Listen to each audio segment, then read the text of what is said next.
Cipta Kerja setelah disahkan harus menjadi solusi atas berbagai masalah kegiatan usaha di Indonesia. Pelaku usaha memperoleh kepastian hukum dan tenaga kerja buruh terlindungi hak-haknya secara konstitusional. Pembangunan ekonomi tumbuh merata secara nasional sehingga kesejahteraan masyarakat dapat terwujud. Dalam pandangan akhir praksi, kami menyetujui dan meminta kepada pemerintah untuk melakukan formulasi, sinkronisasi, dan harmonisasi Undang-Undang Cipta Kerja dalam NSPK serta aturan turunannya. Demikian pandangan yang kami sampaikan. Terima kasih. Pimpinan fraksi Partai Gerindra tertanda Haji Ahmad Mujani, Sekretaris Haji Desmond Mahesa, ditandatangani. Terima kasih. Baik, terima kasih Pak Endrawan, juru bicara dari fraksi Partai Gerindra. Ya, Eri Gunawan. Ergun. Ya. Ya.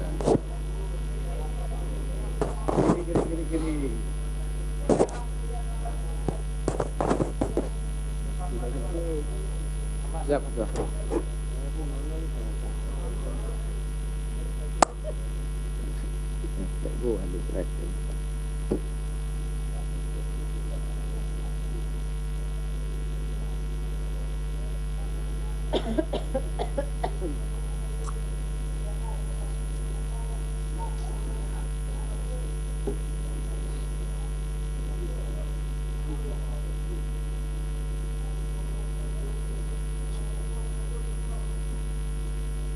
Baik, terima kasih. Selanjutnya kami undang juru bicara dari fraksi Partai Nasdem.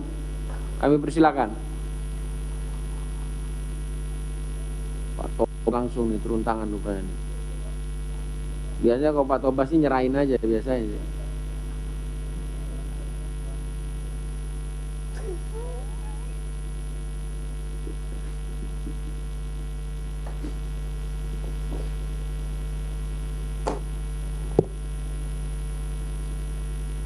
Pendapat fraksi Partai Nasdem atas rancangan undang-undang tentang Cipta Kerja disampaikan oleh Taufik Basari, nomor anggota A359. Assalamualaikum warahmatullahi wabarakatuh. Salam sejahtera untuk kita semua. Yang saya hormati para pimpinan DPR, pemerintah yang diwakili oleh para menterinya yang hadir pada kesempatan pada hari ini. Rancangan Undang-Undang Cipta Kerja sejatinya dimaksudkan sebagai upaya untuk membenahi masalah yang dihadapi bangsa ini, yakni tumpang tindihnya peraturan dan berbelit-belitnya perizinan. Melalui RUU Cipta Kerja ini, diharapkan dapat dicapai debirokratisasi dan deregulasi sehingga terdapat kemudahan berusaha dan penyederhanaan perizinan.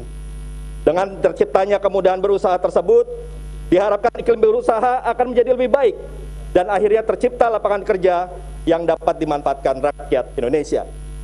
Dalam proses pembahasan yang berjalan, terdapat keinginan dari DPR RI untuk memberikan perhatian terhadap beberapa hal, antara lain memberikan kemudahan, perlindungan, dan pemberdayaan terhadap UMKM dan koperasi, menjaga dan meningkatkan industri dan perdagangan nasional sebagai upaya untuk dapat menyerap tenaga kerja Indonesia yang seluas-luasnya, penyesuaian berbagai aspek pengaturan yang berkaitan dengan keberpihakan, penguatan, dan perlindungan bagi kelompok-kelompok rentan dalam pengelolaan ekonomi seperti petani, nelayan, pengusaha kecil, masyarakat adat, dan berbagai kelompok-kelompok masyarakat yang selama ini terpinggirkan akibat adanya aturan-aturan yang belum berpihak kepada masyarakat kecil. Penataan berbagai aspek pengaturan yang berkaitan dengan peningkatan ekosistem investasi, kemudahan, dan percepatan proyek strategis nasional yang berorientasi pada kepentingan nasional, yang berlandaskan pada ilmu pengetahuan dan teknologi dengan berpedoman pada haluan ideologi Pancasila. Kemudian, tataan regulasi yang dapat menjamin kelestarian lingkungan hidup dan penataan kawasan hutan serta berjalannya reforma agraria. Beberapa hal yang menjadi permasalahan faktual juga telah berhasil dirumuskan dalam pembahasan RUU Cipta Kerja ini. Permasalahan klasik dan menahun seperti ego sektoral antar lembaga berhasil dipertemukan dalam RUU Cipta Kerja ini. Di antaranya mengenai tumpang tindihnya pengaturan terhadap nelayan dan perikanan yang telah diatur dan ditata menjadi lebih baik.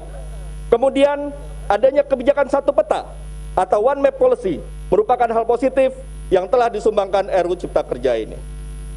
Demikian pula halnya terhadap konflik agraria dan kriminalisasi terhadap masyarakat adat diharapkan akan dapat diminimalisir dengan menghilangkan ancaman pidana bagi masyarakat yang tinggal turun-temurun dalam kawasan hutan dan beberapa ketentuan-ketentuan lainnya yang mempertimbangkan hak masyarakat adat. Pimpinan dan anggota DPR RI, pemerintah RI, dan rekan-rekan anggota DPR RI sekalian. Fraksi Partai Nasdem menyadari banyaknya sorotan, kritikan, dan penolakan terhadap RUU Cipta Kerja yang disusun pemerintah ini. Oleh karena itu, fraksi Partai Nasdem telah meminta masukan dari berbagai pihak untuk kemudian menjadi bahan bagi fraksi untuk memuatnya dalam daftar inventarisasi masalah atau DIM, dan kami bawa dalam diskusi saat pembahasan RUU. Fraksi Partai Nasdem juga mengucapkan terima kasih atas kesediaan dan keterbukaan pemerintah untuk mengkaji usulan-usulan fraksi Partai Nasdem dan kemudian mengakomodirnya dengan melakukan perubahan terhadap draft RUU Cipta Kerja. Beberapa di antaranya yang telah diperjuangkan fraksi Partai Nasdem, antara lain, ditariknya subklaster tentang pers dan subklaster tentang pendidikan dari RUU Cipta Kerja, sehingga pengaturan tentang pers kembali ke undang-undang existing untuk menjaga independensi pers, dan pengaturan tentang pendidikan juga kembali ke undang-undang existing, sehingga prinsip nirlaba dalam sektor pendidikan tetap menjadi prinsip yang utama. Fraksi Partai Nasdem juga telah meminta agar pemerintah melakukan reformulasi terhadap klaster sanksi, sehingga yang awalnya klaster sanksi memiliki permasalahan konseptual telah diperbaiki rumusan-rumusan normanya. Beberapa hal lainnya yang patut dicatat adalah semangat bersama fraksi-fraksi dalam panja UU Cipta Kerja untuk memberikan afirmasi terhadap kelompok-kelompok rentan seperti petani, nelayan, pengusaha kecil, masyarakat adat, dan masyarakat yang menghadapi konflik agraria agar mendapatkan jaminan perlindungan melalui RUU Cipta Kerja ini, sehingga RUU ini tidak hanya memberikan manfaat kepada investor dan pengusaha besar, melainkan juga memberikan perhatian kepada kelompok marginal tersebut. Pimpinan